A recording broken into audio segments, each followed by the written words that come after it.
오늘 마지막 시간입니다. 느헤미야 9장 1절에서 5절. 느헤미야 9장 1절에서 5절 같이 보겠습니다. 우리 한 목소리로 같이 읽겠습니다. 시작. 그달 스무 나흘 날에 이스라엘 자손이 다 모여 금식하며 굵은 베옷을 입고 티끌을 무릅쓰며 모든 이방 사람들과 절교하고 서서 자기의 죄와 조상들의 허물을 자복하고 이 날에 낮 4분의 1은 그 자리에 서서 그들의 하나님 여호와의 율법책을 낭독하고 낮 4분의 1은 죄를 자복하며 그들의 하나님 여호와께 경배하는데 레위 사람 예수아와 바니와 감미엘과 스바냐와 분니와 세레비아와 바니와 그나니는 단에 올라가서 큰 소리로 그들의 하나님 여호와께 부르짖고 또 레위 사람 예수아와 감미엘과 바니와 하삼느야와 세레비아와 호디야와 스바냐와 부다히야는 이르기를 너희 무리는 마땅히 일어나 영원부터 영원까지 계신 너희 하나님 여호와를 송축할지어다. 주여 주의 영어로운 이름을 송축하올 것은 주의 이름이 존귀하여 모든 송축이나 찬양에서 뛰어남이니이다. 아멘. 아멘. 네, 오늘 이제 마지막 날입니다. 오늘까지 또 함께 참여해 주신 모든 분들께 또 감사드리고요. 특별히 오늘 우리가 말씀을 읽는 중에 이 어려운 이름들을 한 번도 틀리지 않고 읽으신 분들에게는 더 큰 은혜가 있을 줄로 믿습니다. 네, 오늘은 제가 설교 제목을 조금 이따가 말씀드릴 거예요. 먼저 우리 화면 한번 좀 보겠습니다. 아, 설교 제목이 나왔군요. 네, 괜찮아요. 네. 자, 우리 다음 화면 한번 첫 번째 화면 한번 볼까요? 자.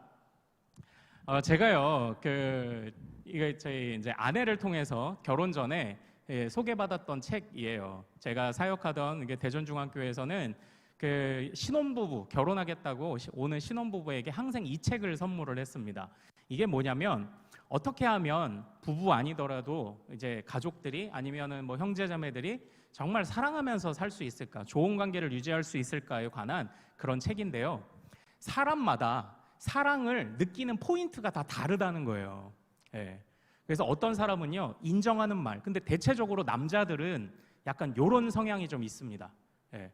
아니 뭐야 이거밖에 못해? 막 이러면 안 돼요. 남자들은. 예. 남자들은 칭찬과 격려에 더 잘하려고 하는 이제 그런 마음들이 좀 있어요. 어떤 사람은 인정하는 말을 들으면 사랑을 느낀답니다. 또 어떤 사람은 함께 보내는 이 시간의 양도 중요한 거예요. 예. 나를 위해서 같이 시간을 내줄 수 있어. 그러니까 이런 거죠. 아, 나는 엄청 바쁘지만 네가 부르면 안 바빠. 이제 이렇게 돼야 되는 거죠. 그리고요, 또 어떤 분은요, 이제 선물, 선물. 대단한 뭐 이렇게 그런 선물 말고요.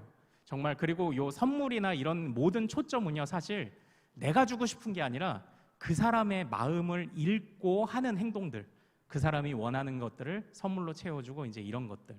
그러니까 어느 날 이런 거죠. 뭐 어느 날 그냥 이렇게 지나가다가 아우 저 구두 예쁘다 했는데 그 다음 날에 이제 남편이 그 구두를 사오는 거죠. 이제 이런 거 기적 같은 일이죠. 일어나지 않을 법한 그런 일들입니까? 또 어떤 사람들은요, 같이 손을 잡고 포옹을 하고 입을 맞추고 스킨십을 할 때 자기는 사랑을 느낀다. 이제 이렇게 말하는 분도 있고요. 어떤 분들은 나를 위해 헌신적으로 봉사할 때, 그러니까 막 남편들이 쓰레기 버려주러 가야 됩니다. 예. 분리수거도 막 하러 가고요. 설거지도 막 하고 막 해야 됩니다. 이런 거예요. 그러니까 여러분들은 좀 어떠신가요? 저는 아내하고 나는 이거야 라고 해서 대표적인 두 가지를 구체적으로 좀 나눴어요. 그랬더니까 좀 굉장히 많이 좀 도움이 됐었던 것 같습니다. 그러니까 여러분들도 좀 한번 해보시죠. 그러니까 초점은요, 상대에게 있어요. 상대방이 어떨 때 사랑을 느끼냐. 그러니까 사랑의 1단계는 내가 좋아하는 거를 상대에게 막 주는 겁니다. 예. 아, 이거 먹어도 저 사람이 생각나고, 물론 그것도 좋은데요. 그날 조금 더 깊어지는 사랑은 상대가 원하는 것을 잘 파악하고 읽는 것. 여기서 이제 좋은 관계가 유지될 수 있는 가능성이 있죠. 자, 그러면 이제 질문을 드리겠습니다. 그렇다면 하나님은 우리로부터 어떨 때의 사랑을 느끼실까요? 하나님의 마음을 한번 헤아려 보십시오. 하나님은 우리가 어떨 때, 어떻게 할 때 사랑을 느끼실까요? 우리로 하여금 사랑을 느끼시나요? 같이 한번 따라해 볼까요? 이제 오늘 제가 이제 설교의 제목을 이제 말씀드릴 타이밍이 됐습니다. 하나님은 우리가 어떻게 할 때 사랑을 느끼시냐면요, 같이 한번 따라해 봅시다. 순종할 때, 순종할 때. 네, 그것입니다. 그래서 하나님을 사랑하는 최고의 방법, 순종. 이게 오늘 설교의 제목이에요. 순종할 때, 그때 하나님이 우리에게 정말 큰 사랑을 느끼신다. 이거 뭐 두말하면 잔소리 아니겠습니까? 사실은 오늘 마지막 이 느헤미야의 마지막 파트는 제가 첫날 보여드렸던 표에서 제일 마지막 파트를 담당하고 있는 여전히 발견되는 문제들에 관해서 다룰 차례입니다. 이제 그런 문제들이 이제 거의 13장 후반부에 막 나와요. 헌금의 문제도 등장을 하고요. 또 이제 레위인을 서로 섬기는 문제도 등장을 하고요. 여전히 이방 백성들과 결혼하고 교제하는 문제들이 등장을 합니다. 그런데 이제 제가 조금 고민이 있었어요.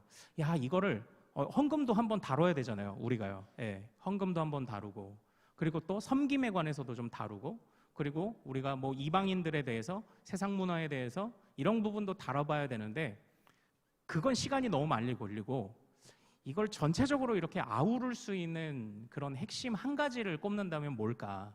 이제 그게 바로 순종이더라고요. 그러니까 순종 안 하니까 자꾸 문제가 생기는 거잖아요. 그래서 오늘 9장, 9장부터 13장까지를 어느 정도 한 덩어리로 좀 묶을 수 있어요.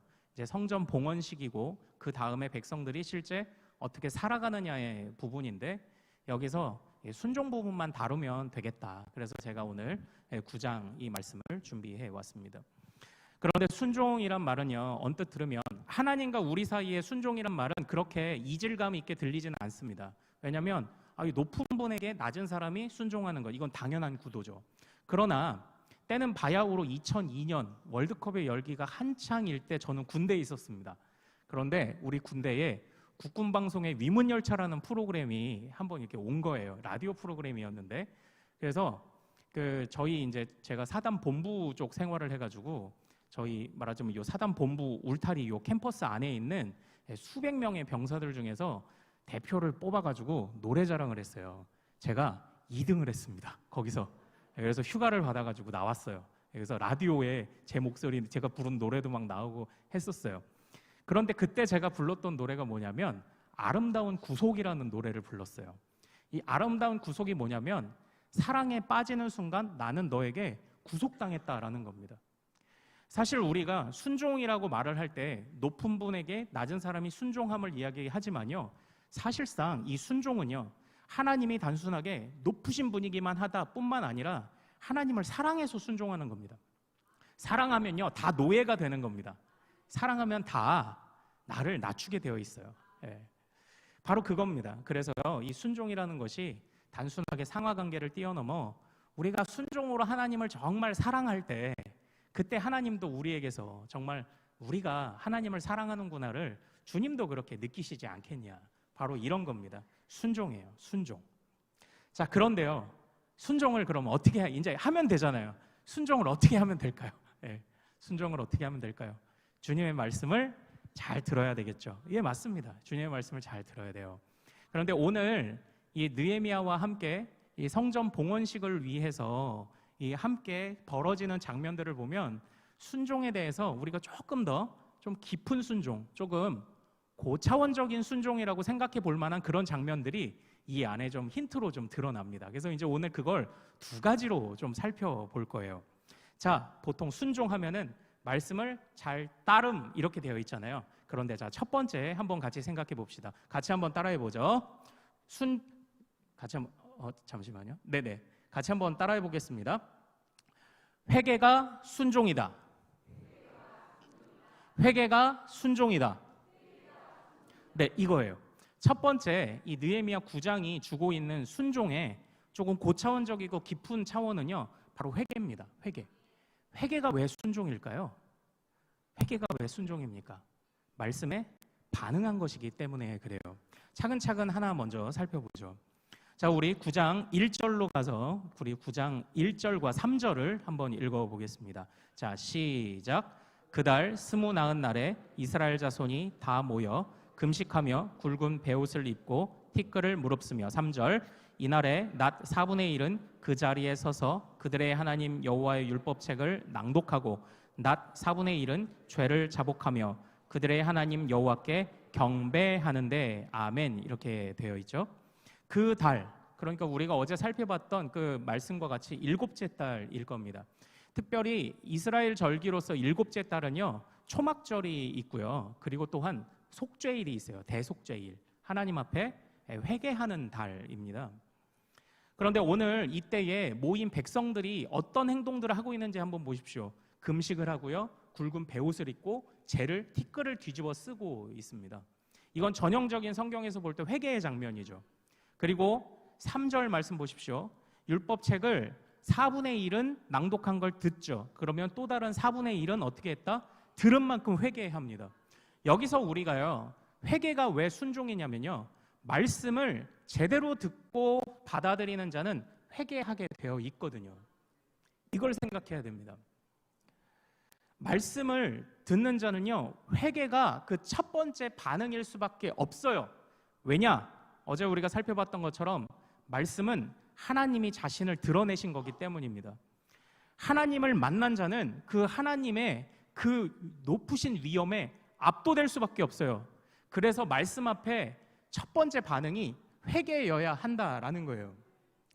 그런데 이것은요, 바로 이런 이야기와도 같습니다. 말씀을 보면서 백성들이 어떤 감정을 느꼈길래 이렇게 회개했을까요? 바로 이겁니다. 이 말씀을 듣긴 듣고 그것이 정말 좋은 말씀이고 우리가 어떻게 하나님의 백성답게 살아가야 될지 친절히 알려주는 말씀인 것은 맞지만 그것을 지킬 수 없는 나 자신을 본 겁니다. 그 안에서요. 사랑하는 여러분, 우리가 성경에 율법이 주어졌죠. 율법. 그 율법 안에 이제 신명기의 율법이라고 조금 제안을 하죠. 신명기의 율법 안에 보면요, 그 안에 모세오경의 율법, 신명기의 율법 안에 보면은 중요하게 담겨 있는 가르침 중에 하나가 바로 제사법이에요. 모세오경 안에 레위기에도 있고 뭐 신명기 여러 군데 있죠. 제사법. 여러분들 한번 잘 생각해 보십시오. 가나안 땅에 들어가거든 너희들이 이렇게 살아라 라고 해서 하나님의 백성의 매뉴얼로 율법을 주셨잖아요. 그런데 그 율법 안에 다시금 죄를 회개하게 해주는 법이 아예 들어있다. 이건 뭘 의미하는 걸까요? 어차피 이 말씀은 너희들이 지키기가 쉽지 않다는 걸 의미하는 거예요. 그러니까 주님도 너희들이 이 말씀을 너희에게 선포하고 너희가 이 말씀을 추구하며 따라가야 하지만 너희들이 이 말씀 지키는 거 쉽지 않을 거야. 그렇기 때문에 아예 주님이 제사를 그 안에 넣어버리셨습니다. 그래서 실패해도 다시 기회를 주신다는 것을 그 안에 넣은 거죠. 그러니까 애초부터 어떻게 보면 하나님의 말씀이라는 거는요, 우리가 그 말씀을 듣고 즐거워도 하고 기뻐도 하고 위로도 받고 하지만요, 1차적으로 굉장히 무서운 겁니다. 굉장히 무거운 거예요. 우리가 애초부터 지킬 수 없는 걸 주님도 알고 계신 것이 하나님의 말씀이에요. 정말 우리가 성숙한 채로 고백하는 그런 고백 말고 정말 섣부르게 하나님의 말씀 뭐 지키면 되지 하는 고백은요, 사실 우리 자신을 정말 깊게 돌아보면서 다시 좀 그런 고백은 좀 생각해야 돼요. 사실 하나님의 그러한 말씀이요, 지키기 쉽지 않은 것은 사실입니다. 그렇다고 해서 버리는 게 아니에요. 바로 그것을 느낀 우리 믿음의 선배들이요, 이렇게 이 말씀을 지킬 수 없는 나 자신의 철저한 무능함을 깨닫고 그래서 회개하는 겁니다. 그래서 말씀 앞에서 하나님을 발견한 자들은요, 회개하게 돼 있어요. 하나님을 그 안에서 깨달은 자들은 반드시 회개하게 돼 있어요. 왜냐하면 나의 낮음을 그 안에서 보거든요. 내가 감히 다가설 수 없는 하나님을 발견하거든요. 그래서 말씀에 대한 첫 번째 반응이요, 그래서 말씀에 대한 순종이요, 진짜 진심 어린 회개입니다. 진심 어린 회개예요. 그런데 이 회개라는 건 단순하게 주여 내가 이런 죄도 지었고 저런 죄도 지었고 용서해 주십시오만이 아니에요. 회개의 목적을 잘 생각해 보십시오. 주님께서 아예 회개할 수 있는 제사법을 주신 것은요, 그냥 죄만 고하라고 끝난 게 아니라 다시금 관계를 회복시켜 주셔서 다시 해보라고 그 회개의 기회를 주신 것 아닙니까? 그러니까 회개는 말씀을 포기하지 않도록 회개하게 하시는 겁니다. 회개는요, 우리로 회개하면서 침울해지라고 회개를 주신 게 아니고 우리로 다시 한번 힘을 얻어서 말씀을 포기하지 말고 끝까지 붙잡아 보라고 주님이 회개라는 걸 주신 거예요. 제사의 법이라는 걸 주신 거죠. 그러니까요, 이 회개라는 것이요, 단순히 그냥 내가 구석으로 골방으로 들어가 그냥 눈물 흘리고 끝나는 과정이 아니라 이것은 가장 적극적으로 하나님의 말씀을 사모하고 지키기 위한 가장 적극적인 행동입니다. 말씀을 지켜내기 위해 나를 부인하고 주님을 채우는 행동이에요. 그러므로 회개가 말씀에 대한 합당한 반응이 되죠. 회개가 곧 순종이 되는 겁니다. 말씀을 읽고 그 안에서 높으신 하나님 그리고 낮은 나를 발견하고 그러나 포기할 수 없는 그 하나님을 향해 다시금 나아갈 힘을 얻는 것. 그래서 제가 지난번 이런 말씀 드렸어요. 회개는 침울한 것이 회개가 아닙니다. 우울한 것이 회개가 아닙니다. 회개는 전진을 위해 다시 한번 승리를 위해 회개하는 겁니다. 다시 한번 점검하는 거죠. 다시 한번 도약할 수 있는 점검을 하는 겁니다. 이런 회개가 우리 안에 있기를 소망합니다. 그러니까 우리는 보통 저는 말씀을 사랑합니다. 그럼 말씀을 사랑하는 여러 가지 방법들이 있겠죠. 먼저 말씀을 읽어야죠. 말씀을 붙잡고 기도도 해야죠. 그러나 우리 안에 코로나 기간이 되면서 우리 안에 들었던 좋으면서도 조심해야 될 습관이 뭐냐면 설교 듣는 것. 유튜브를 통해 굉장히 많은 설교들을 막 듣죠. 예. 처음에는 의리로 내 교회 설교를 들어요. 그런데 이제 옆면에 추천 영상들이 뜰 때 아유 나도 모르게 그냥 이찬수 목사님을 눌러버렸네? 그랬더니 오늘 예배는 왠지 더 은혜로운 것 같고 처음에는 의리로 내 교회의 영상을 보다가 점점 가다가 이제 나중에는 의리로서 볼 수 있는 선을 넘어서는 것 같더라고요. 그러니까 이제 다른 교회들을 막 듣죠. 물론 그런 것이 다 잘못됐다고 말하는 건 아닙니다. 그러나 설교 영상을 틀어놓은 것이 우리가 말씀을 사랑한다라는 증거가 되지 않기를 원해요. 하나님의 말씀을 사랑하는 건요, 그 말씀을 그러니까 우리가 정말 그 뭐라고 해야 되나 그 산삼을 먹듯 삼삼 먹을 때 우리가 홀랑 먹어버리지 않잖아요. 천천히 먹고 음미하고 저는 아직 산삼을 못 먹어봤는데 자연송이는 한번 먹어봤거든요. 입속에 넣었을 때 이 향이 퍼지는 게 삼키기 싫을 정도예요. 이걸 오랫동안 머금고 싶은 거죠. 그런 마음으로 주님의 말씀을 묵상하는 겁니다. 예, 단순하게 틀어놓은 걸 듣는다 차원을 이제는 좀 뛰어넘어야 되죠. 그 묵상을 곱씹고 곱씹는 가운데 하나님의 높음과 나의 낮음을 발견하죠. 그리고 나의 낮음을 주님께서 새롭게 바꿔주시기를 간구하는 가운데 회개로 도약하는 겁니다. 그래서 회개가 곧 순종이에요. 회개가 곧 말씀에 대한 반응인 것이죠. 그리고 우리 9장 2절 말씀 한번 같이 읽어보겠습니다. 자, 시작. 모든 이방 사람들과 절교하고 서서 자기의 죄와 조상들의 허물을 자복하고 아멘 이렇게 돼 있죠. 정말 이 장면이 굉장히 감동적인 장면이에요. 느헤미야 1장에서 이렇게 살펴보면요, 느헤미야의 기도가 등장을 하는데 그때 느헤미야가요 자신의 조상들의 죄를 회개하는 장면이 나와요. 그런데 지금 그때만이 아니라 느헤미야는 교포 4세입니다. 느헤미야의 잘못으로 바벨론에 끌려온 게 아니에요. 조상들의 잘못으로 끌려와서 자기는 그 땅에서 그냥 태어났을 뿐입니다. 그러나 느헤미야는 하나님의 말씀 앞에 바로 서다 보니까 지나간 그 민족들의 죄를 자신의 죄로 동일하게 여기고요, 그들의 죄악이 내가 가진 것과 다르지 않다는 것, 나도 그들과 다른 사람이 아니라는 것을 그 안에서 깨닫고요, 그들의 모태로부터 이어져 오던 죄가 내 안에 있음을 함께 공유하는 겁니다. 그래서 느헤미야가 조상들의 죄를 회개해요.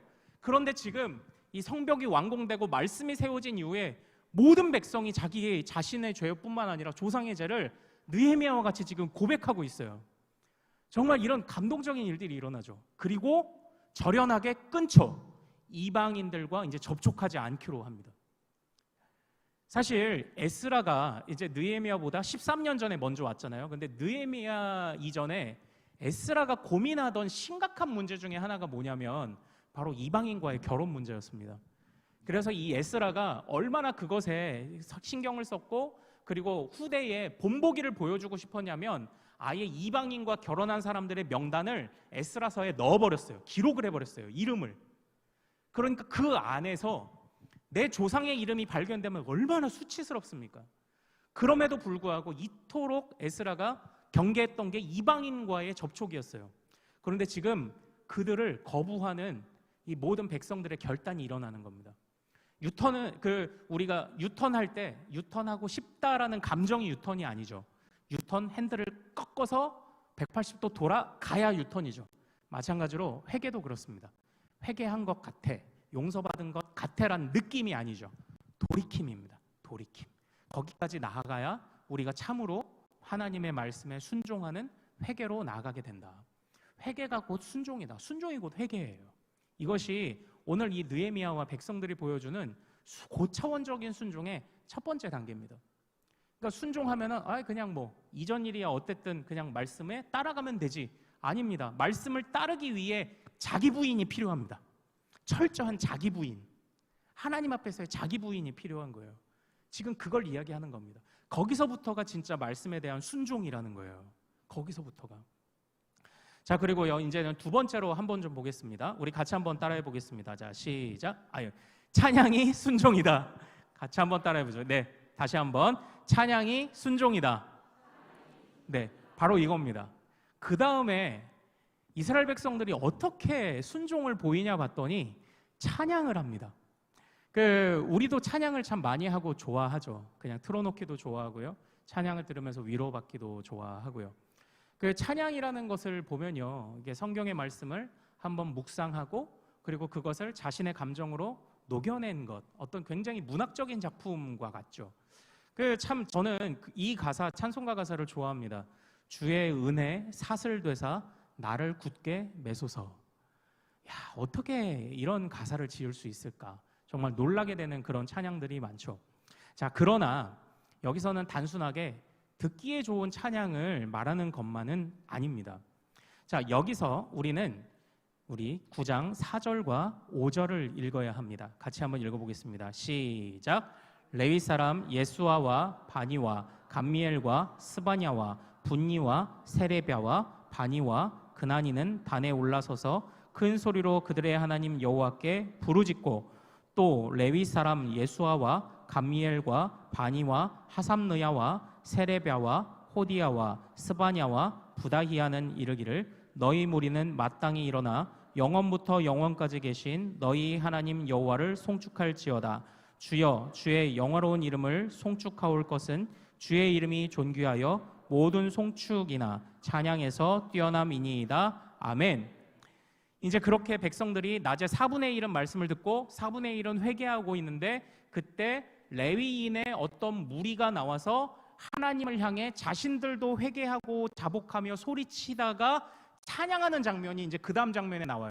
자, 그런데 한번 잘 보십시오. 8장 7절과 8절로 가보겠습니다. 8장 7절과 8절.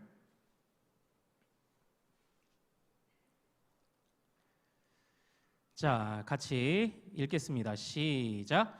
예수아와 바니와 세레비아와 야민과 악굽과 사부대와 호디야와 마아세야와 그리다와 아사랴와 요사박과 하난과 블라야와 레위 사람들은 백성이 제자리에 서 있는 동안 그들에게 율법을 깨닫게 하였는데 하나님의 율법책을 낭독하고 그 뜻을 해석하여 백성에게 그 낭독하는 것을 다 깨닫게 하니.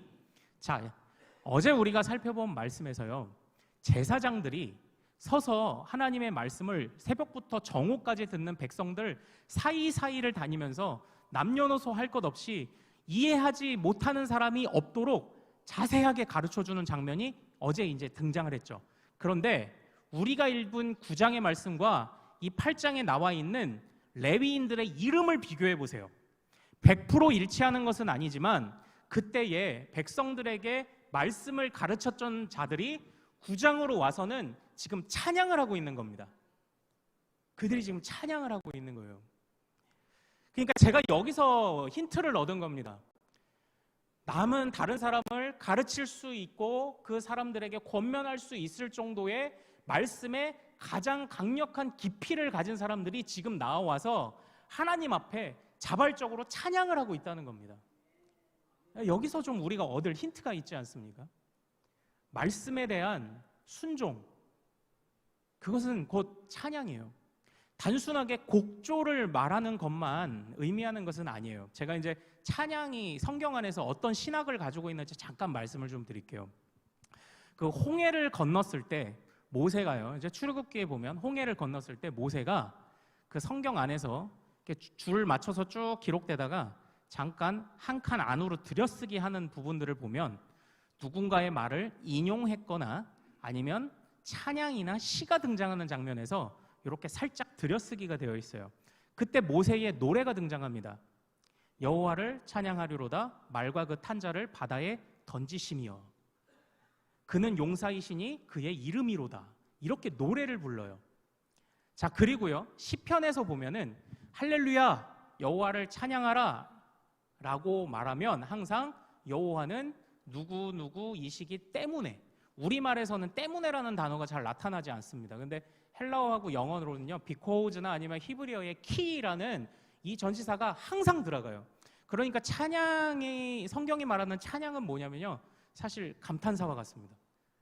분명히 하나님의 은혜를 경험하고 깨달은 것이 있을 때, 분명한 이유가 있을 때 감탄사와 같이 팍 튀어나오는 게 찬양이에요.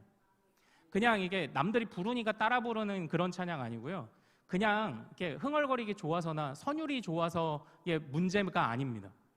하나님을 팍 경험한 자가 반사적으로 홍해를 건넌 즉시 바로 그 모세가 우와 하고 소리치며 여호와를 찬양하리로다 높고 영화로우시며 말과 그 탄자를 바다에 던졌음이로라, 이렇게 찬양을 고백한 것처럼 성경에서의 찬양은요 항상 이유가 있어요.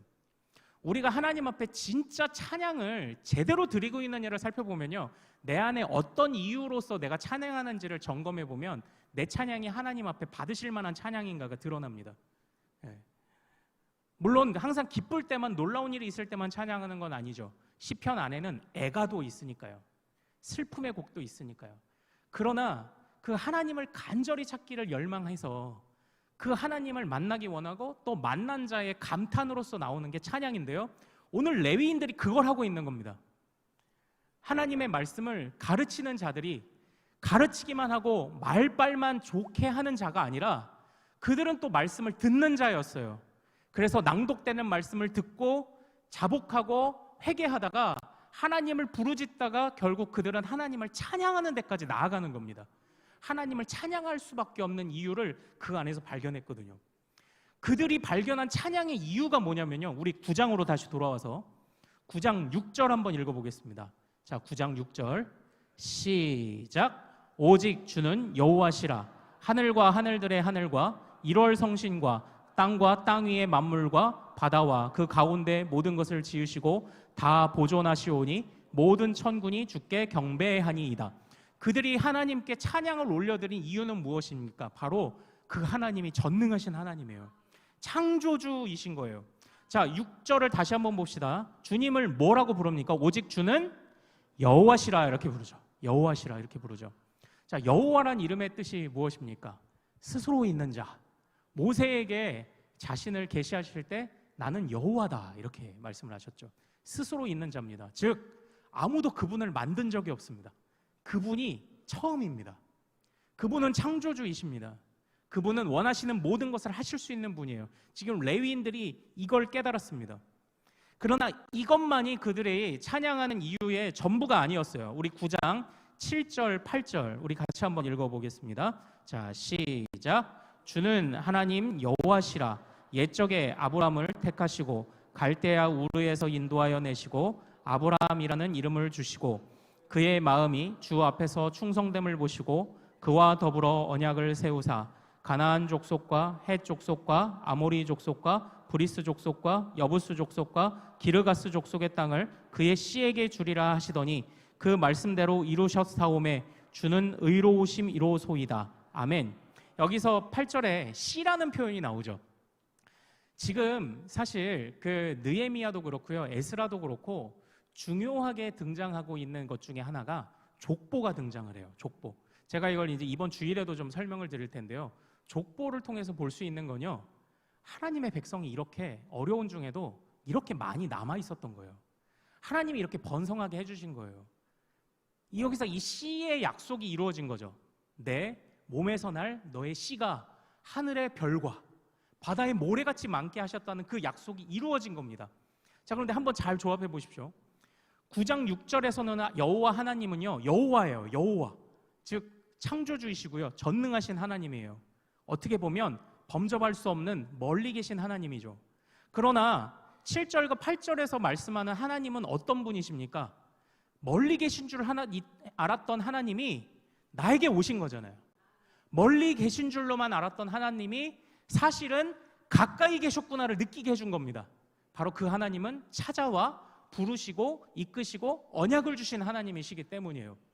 멀리 계신 줄 알았는데 가까이 계셨구나. 우리가 포로기를 겪는 중에 버려진 줄 알았는데 그러나 주님은 신실하게 그의 약속을 이루고 계셨구나. 여기서 찬양의 이유를 레위인들이 찾은 겁니다. 이것을 어떻게 깨달았다고요? 말씀에서 그것을 깨달은 겁니다. 그러니까요, 자연스러운 막 이 흐름들이 나타나죠.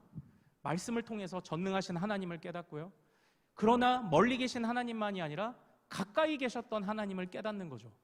그 하나님의 행하신 일들을 또한 바라보면서 찬양할 수밖에 없는 거예요. 진짜 찬양을 하는 거죠. 그러므로 우리가 말씀에 순종하며 반응한다는 것은요, 이런 마음을 가지고 찬양하는 겁니다. 이런 마음을 가지고 주님을 깨닫는 겁니다. 이런 마음을 가지고 주님을 향해서 주님의 경이로움을 향해 자꾸 감탄사를 내뱉는 삶을 사는 거예요. 그냥 우리가 뭐 연주하고 이런 찬양만이 아니라 하나님을 향한 감탄사를 내뱉는 바로 그런 삶. 하나님을 향한 감탄사로서의 찬양. 주님 그거 하게 하옵소서. 그게 순종인 줄로 내가 믿습니다. 이것이 우리의 고백되기를 소망합니다. 그런데요, 이제 그 이후에 이제 이어지는 바로 그런 그 장면들을 보면요, 정말 이제 하나님 앞에 하나님을 향한 감사를 계속 고백을 해요. 하나님이 어떠신 분인지를 깨달은 대로 계속 고백을 합니다. 우리 화면 좀 한번 볼까요? 하나 볼까요? 자, 시온의 영광이 빛나는 아침, 시온의 영광이 빛나는 아침. 자, 이 두 악보의 차이가 뭘까요? 길이 빼고 번호 빼고 이 두 찬양의 차이가 뭘까요? 자, 번호가 왜 바뀌었을까요?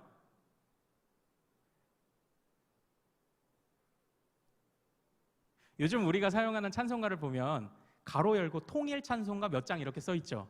네, 그냥 쉽게 옛날 찬송가, 요즘 쓰는 찬송가. 옛날 쓰는 우리가 찬송가 있죠. 그게 이제 통일 찬송가. 우리가 세로로 이렇게 적혀 있는 성경, 빨간 성경 보던 시절부터 봤던 게 통일 찬송가고요. 그리고 요즘 우리가 이제 하는 게 이제 개역 개정판 성경하고 같이 보는 새 찬송가, 이제 이거죠. 자, 그런데 여기 차이가 있습니다. 여기 이렇게 보면 차이가 잘 모르시겠고요. 다음 화면 한번 보여주시겠어요? 이렇게 보면 차이가 좀 보일 거예요. 번호 말고. 차이 보이시나요? 네, 맞습니다. 차이가요, 이거예요. 요즘 우리가 부르는 550장은요, 주제가 뭘로 되어 있는지 보십시오. 새해, 송구영신 이렇게 되어 있어요. 아, 저러고 나니까 이 찬양을요, 왠지 새해 첫날에만 불러야 될 것 같아요. 그래서 우리는 이 찬양을 송구영신 예배가 아니면 잘 부르지 않습니다. 그러나 원래 이 찬양은요, 하나님 나라라는 주제로 분류되어 있던 찬양이에요. 저 때는 우리가 이 찬양 아무 때나 불렀습니다. 제가 지금 이것을, 잠깐 내려주셔도 됩니다. 네, 화면 내려주시고요. 제가 이것을 통해서 드리고자 하는 말이요, 이게 뭐 그냥 다 잘못됐다 뭐다 말하는 게 물론 아쉬움은 좀 있어요. 우리가 어떤 대상에 대해서 어떤 생각과 어떤 이해의 범위, 어떤 정의를 가지고 있느냐, 이것이 그 다음 우리의 행동을 결정해요. 어제 우리가 교회의 정의를 잘못 내리면 엉뚱한 직분자를 양산한다고 말씀드렸던 것과 똑같습니다. 시온의 영광이 빛나는 아침을 맨날 부르고 싶은데 새해 송구영신이라고 해놓으니까 송구영신 예배 때만 자꾸 부르게 되잖아요. 그런데 이걸 하나님 나라라는 개념으로 생각해 본다면 항상 부를 수 있죠. 항상 불러도 되죠. 이것처럼 오늘 이스라엘 백성들이 느헤미야와 함께 모두가 점점 이어지는 이야기 속에 하나님이 어떠신 분인지를 하나하나 깨달아가요. 멀리 계신 줄 알았는데 그러나 가까이 계셨네. 그 하나님이 나의 하나님이셨네. 그 하나님이 나로 회개하게 하시는데 나로 그냥 콱 찌그러지라고 회개하게 하시는 게 아니라 나로 다시 말씀에 성공하라고 회개하게 하시네. 하나하나를 깨달아요. 그러면서 주님이 어떠신 분인지를 하나하나 깨달아가는 겁니다. 이러면서 주님의 말씀을 향한 순종이 더 깊어져요. 그래서 고차원적인 순종이 나타나고 있는 거죠. 결국은 어떻게 보면요, 제가 순종이 곧 회개고 순종이 곧 찬양이다라고 했지만요, 핵심 요약 하나를 한마디로 요약을 한다면 바로 이겁니다. 같이 한번 따라해 보죠. 균형이 중요하다. 균형이 중요하다. 그겁니다. 하나님을 향해서 삐뚤어진 생각, 어느 한쪽으로 굽은 생각, 전능하신 하나님이기만을 생각한다면 하나님이 너무 멀죠. 자비의 하나님만을 생각하면 우리가 너무 교만해지죠. 안일해지죠. 그러나 전능하신 하나님도, 범접할 수 없는 하나님도, 그러나 가까이 계신 하나님도 균형에 맞춰 동시에 붙잡을 때 하나님에 대한 바른 이해가 잡히죠. 그리고 그 하나님에 관한 바른 이해로부터 하나님 앞에 우리가 어떻게 반응하며 살아야 될지가 결정이 된다는 겁니다. 그러므로 사랑하는 여러분, 우선 가장 큰 대원칙, 우리는 하나님 앞에 순종해야 할 줄로 믿습니다. 그러나 순종을 가볍게 여기지 마십시오. 순종은요, 깊은 회개를 우리에게 요구하기도 합니다. 순종은요, 하나님의 경이로움을 날로 깨달으며 우리에게 감탄사를 요구하기도 합니다. 순종은요, 균형을 요구하기도 해요. 순종 쉬운 게 아니에요. 결코 쉬운 게 아니에요. 그러므로 우리가 단지 순종해야지라는 이 마음 하나로 부족합니다. 순종이 결코 쉽지 않아요. 그러므로 그 순종을 위해서 우리가 어떤 마음가짐들을 가져야 하고 우리가 주님께 얼마나 더 나아가 부르짖어야 하는지 우리는 자동적으로 깨달을 수 있죠. 그 균형을 우리가 알아야 돼요. 그래야 진짜 고차원적인 순종이 되는 줄로 믿으시길 소망합니다. 우리 이제 마지막 화면 한 번만 이제 보고 이제 마치도록 할게요. 자, 이 장면이 뭐겠습니까? 모자를 쓰고 머리를 따은 저 사람은 무슨 인? 유대인입니다. 예, 정통 유대인이에요. 유대인이 어떤 그 커다란 갈대인가요? 뭔가 이렇게 풀을 사가죠. 저걸로 뭘 하려고 하냐면요. 그 다음 화면이요. 예, 바로 초막을 짓기 위해 초막절이 있는 7째 달 절기에 저런 풀 장수가 나와서 풀을 판다고 합니다. 그래서 이제 이런 것들, 어떤 사람은 천막을 치기도 하고요. 이제 이런 것들을 만들어서 이제 초막절을 지킨대요. 그러니까 초막절의 의미를 한번 잘 생각해 보십시오. 끊임없이 우리가 아직 애굽 땅 종되었던 집, 바로 그때를 생각하는 거죠. 하나님의 높으심과 그리고 나의 낮음과, 그러나 나를 하나님이 찾아오셨다. 나에게 계시하셨다. 나에게 말씀하셨다. 그것을 기억하는 게 바로 이 초막절이죠. 이제 느헤미야는요, 이 이후에 대속제일도 보내지만 초막절도 지킵니다. 그리고 백성들을 하나님 앞에 계속적으로 에스라와 함께 레위인들과 함께 이끌어서 그들을 하나님의 말씀 앞에 자꾸 세워요. 그리고 그들의 잘못을 지적합니다. 그들의 균형 없었음을 지적합니다. 그리고 그들로 하여금 하나님 앞에 참된 순종할 것을 촉구하며 이 느헤미야서가 끝납니다. 사랑하는 여러분, 하나님 앞에 순종할 때 균형 잡힌 좀 더 깊은 고백이 있는 순종을 할 때 바로 회복이 일어나는 줄로 믿습니다. 우리 지난 5일 동안 함께 이렇게 참여해 주셔서 감사해요. 하나님의 은혜 100%와 자기가 홀로 좋은 성에서 살았던 것을 정말 너무나 하나님 앞에 죄송해했던, 자신의 영광 다 버리고 왔던 느헤미야의 헌신과 같이 하나님의 은혜 100%와 우리의 은혜 100%가 정말 나의 성을 쌓는 것이 아니라 하나님을 위해 성을 쌓을 때 그때 회복이 일어난다. 이게 첫째 날이었습니다. 그리고요, 하나님이 정말 돌아온 백성들 사이에서도 강제로 이자놀이를 하고 있는 자들을 책망하시면서 너희가 아직 정신 못 차렸냐? 너희가 정신 못 차리고 너희 뱃속만 채우고 살아가니까 내가 바벨론 70년의 포로기를 강제로 안식년을 시킨 거다 말씀을 하시지 않았습니까? 스스로 높은 채 하려는 자들, 하나님이 주신 은사에, 하나님이 주신 성도들 사이에 우열이 없다는 것을 참으로 고백하며 공동체 안에 한 영혼이 살아있을 때 회복이 일어나는 줄로 믿습니다. 그리고 셋째 날, 이 세상은 어차피 우리 편이 아닙니다. 왜냐? 섬기는 왕이 다르기 때문이에요. 그러므로 놀라지 말고 묵묵히 하나님께서, 느헤미야가 감정 표현이 없었다고 그랬죠.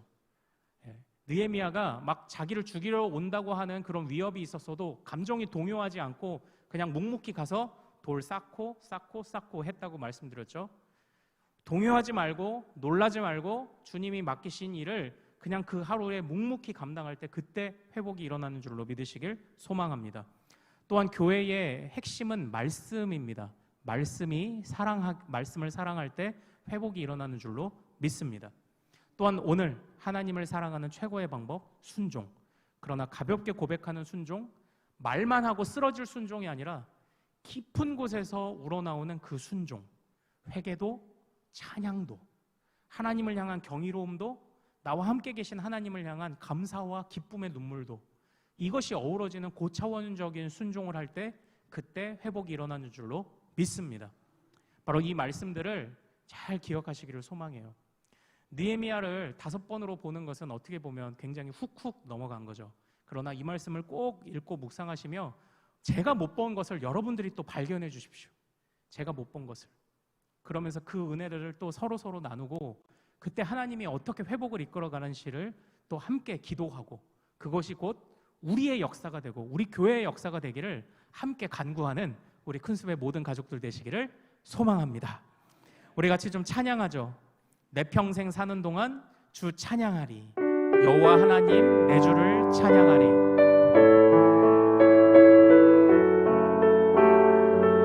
자, 일평생 주님 앞에 순종하며 살겠다는 다짐과 고백으로 나아갑시다. 내 평생 사는 동안, 내 평생 사는 동안 주 찬양하리. 여호와 하나님 내 주를 찬양하리. 주님을 묵상함이 즐겁도다. 내 영혼 주 안에서 참 기쁘리. 내 영혼아 주님을 송축하라. 내 영혼아 주님을 찬양하라. 내 영혼아 주님을 송축하라. 내 영혼아 주님을 찬양. 내 평생 사는 동안 주 찬양하리. 내 평생 사는 동안 주 찬양하리. 여호와 하나님 내 주를 찬양하리. 주님을 묵상함이 즐겁도다. 내 영혼 주 안에서 참 기쁘리. 내 영혼아 주님을, 내 영혼아 주님을 송축하라. 내 영혼아 주님을 찬양하라. 내 영혼아 주님을 송축하라. 내 영혼아 주님을 찬양. 내 영혼아 주님을 송축하라. 내 영혼아 주님을 송축하라. 내 영혼아 주님을 찬양하라. 내 영혼아 주님을 송축하라. 내 영혼아 주님을 찬양하라. 할렐루야.